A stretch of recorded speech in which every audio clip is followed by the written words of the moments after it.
आदरणीय सभापति जी, चुनाव के दरमियान मैं देशवासियों को कहता था कि जो 10 साल हमने काम किया है, हमारे जो सपने और संकल्प है, उसके हिसाब से तो ये एपेटाइजर है, मेन कोर्स तो अभी शुरू हुआ।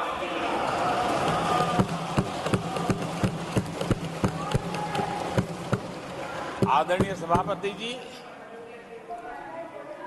आने वाले 5 साल मूल सुविधाओं के सैचुरेशन के, और हम एक सामान्य नागरिक की जो रोजमर्रा की जिंदगी की आवश्यकताएं होती हैं, एक गरिमापूर्ण जीवन जीने के लिए जिन व्यवस्थाओं की, जिन सुविधाओं की, जिस प्रकार के गवर्नेंस की आवश्यकताएं होती हैं, हम इन मूलभूत सुविधाओं के सैचुरेशन का युग के रूप में उसको परिवर्तित करना चाहते हैं। आदरणीय सभापति जी, आने वाले 5 वर्ष गरीबों के खिलाफ निर्णायक लड़ाई के हैं। आने वाले 5 वर्ष गरीबी के खिलाफ, गरीबों की लड़ाई, और मैं मानता हूं गरीब जब गरीबी के खिलाफ लड़ाई के लिए एक सामर्थ्य के साथ खड़ा हो जाता है, तो गरीबों की गरीबी के खिलाफ की लड़ाई सफलता को प्राप्त करती है। और इसलिए आने वाले 5 साल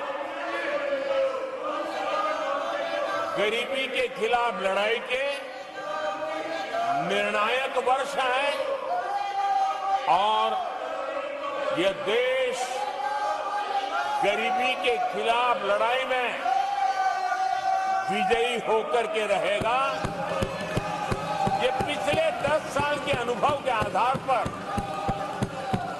मैं बहुत विश्वास से कह सकता हूं।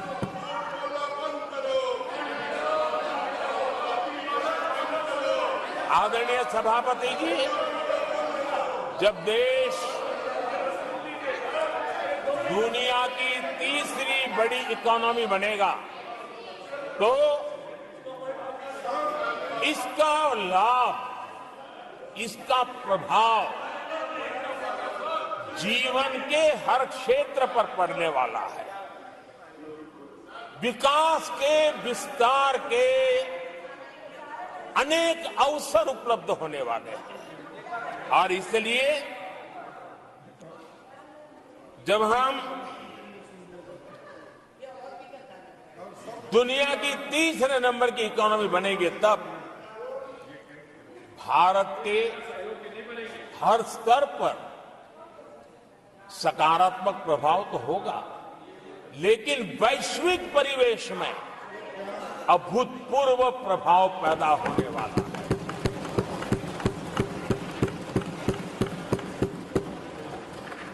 आदरणीय सभापति जी, हम आने वाले कालखंड में नए स्टार्टअप्स का,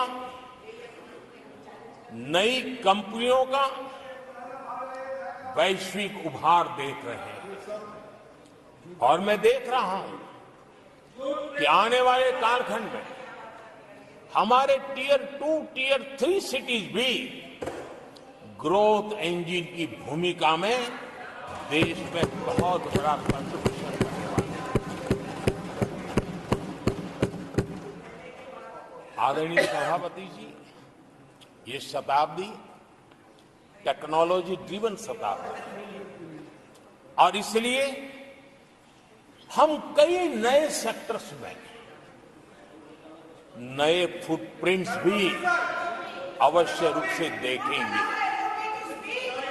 आदरणीय सभापति जी, आने वाले 5 साल में पब्लिक ट्रांसपोर्ट में बहुत तेजी से बदलाव आने वाला है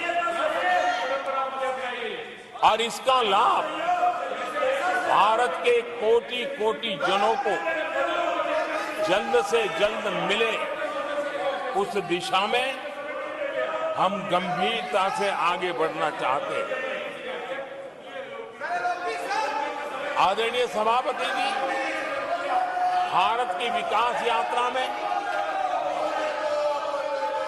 हमारे छोटे शहर, चाहे खेल जगत हो, चाहे शिक्षा जगत हो, चाहे इनोवेशन हो, चाहे पेटेंट की रजिस्ट्री हो, मैं साफ देख रहा हूं कि हमारे छोटे छोटे शहर, हजारों की तादाद में से शहर भारत में एक विकास का नया इतिहास गढ़ने वाले हैं।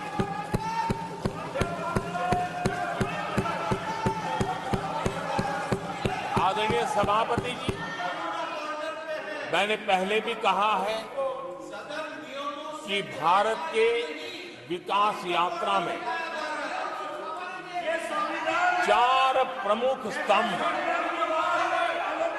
उसका सशक्तिकरण, उनको अवसर, ये बहुत बड़ी ताकत देने वाले हैं। आदरणीय सभापति जी, हमारे देश के किसान, हमारे देश के गरीब, हमारे देश के युवा और हमारे देश की नारी शक्ति, आदरणीय सभापति जी, हमने हमारी विकास यात्रा में हमारा जो फोकस है उसको हमने रेखांकित किया है।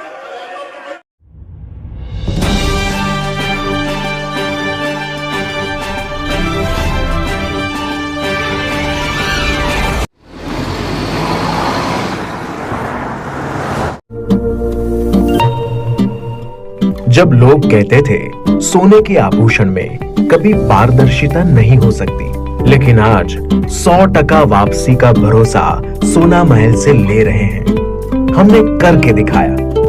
लोगों को विश्वास नहीं था कि सोने चांदी के आभूषण कभी ईएमआई पर ले सकते हैं, लेकिन आज हमारे सभी ब्रांच में लोग अपने मनपसंद जेवर ईएमआई पर ले रहे हैं। हमने करके दिखाया।